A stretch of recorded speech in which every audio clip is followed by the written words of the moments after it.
Hi guys! Papunta kami sa St. Luke's BGC ngayon ni Habi.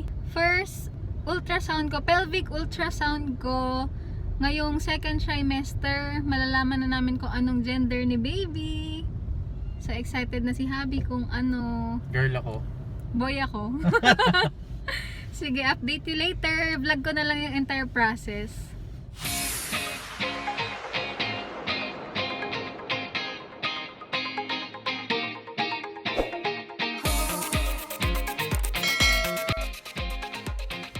Nandito na kami sa parking. Mag-fill out lang si Habi ng health declaration form. Kasi hinahanap pa rin bago pumasok sa loob. Tapos, dediretso na kami sa women's healthcare para dun sa appointment ko. Late nga kami ngayon eh. So, naipasa na namin yung health declaration namin sa guard. Tapos, nalagyan na rin ng temperature. Nabigyan na rin ako ng sticker. Saka yung bracelet namin. Ayan. So, papunta na kami sa main building sa Women's Health Center for my ultrasound. Diba hindi na applicable yung face shield, pero kapag hospital premises, kailangan nakasuot pa rin tayo ng face shield.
Second na po. Ay, second pa, sorry.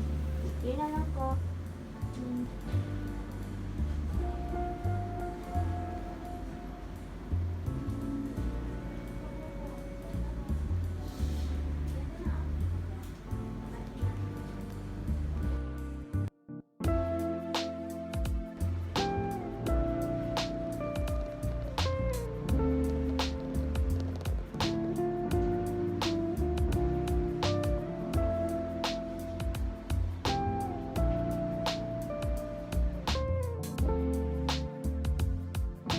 Lumabas muna kami ng hospital para mag-lunch.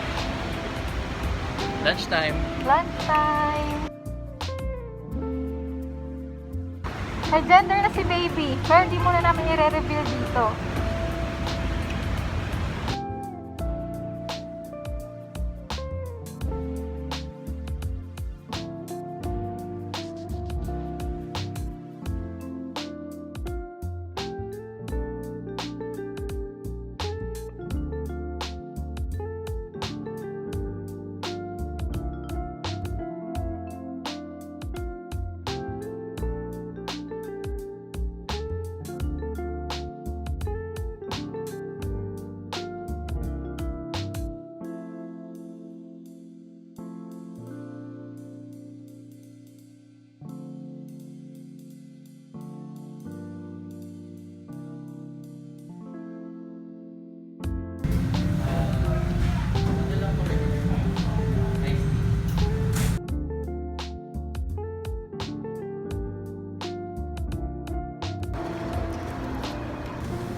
kunin namin yung results sa Women's Health Center.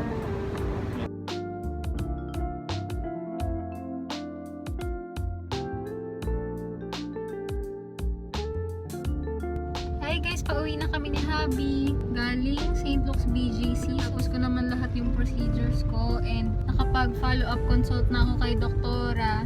Actually, in-advise na rin niya ako for my next appointment, yung congenital anomaly scan on January 12, tsaka yung mga laboratories ko for my next follow-up. Then, binigyan na rin niya ako ng medical certificate and clearance for my COVID-19 booster. Allowed naman na daw ako magpa-booster. Dapat doon ako magpapa-booster, kaso lang gusto na rin umuwi ni Habi meron naman dito sa LGU namin. Regarding pala sa gender ni baby, we'll be having a baby girl! So may tuwa-tuwa dyan, may princess na si daddy. Siyempre.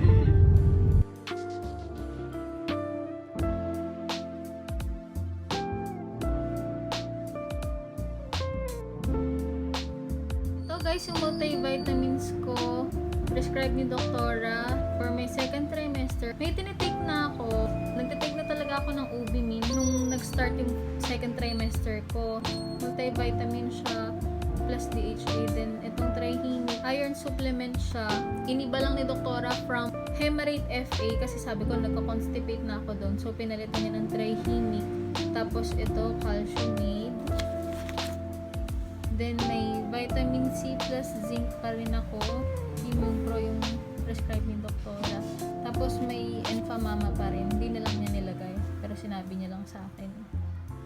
Ito naman yung mga list of laboratories na ni-request niya for my next follow-up. Kaya sa susunod na follow-up ko, maghapon kami doon kasi yung morning, congenital anomaly scan plus laboratories, tas after lunch, yung check-up sa kanya. Siguro gagawin ko na lang ng separate vlog yung supplements tsaka yung mga laboratory. May medical clearance and certificate na rin ako to have my COVID-19 shot or yung booster shot ko. Allowed naman na daw magpa-vaccine ang pregnant 24 weeks after ng second dose. And considered na nasa second trimester na ako.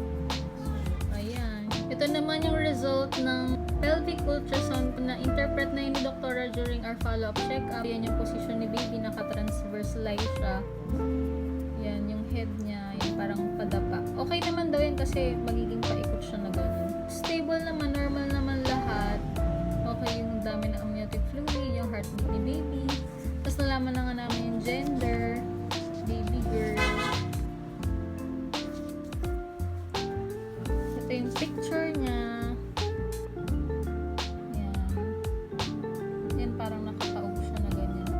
Yan yung genital. Then ito yung request ko for my congenital anomaly scan.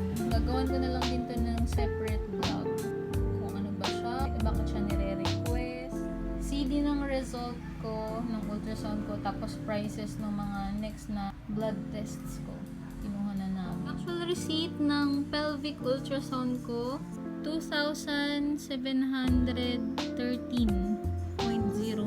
Sa mga na-curious kung magkano at magpapagawa rin sa St. Luke's. Yan siya. Update ko na lang ulit kayo guys. Thank you for watching.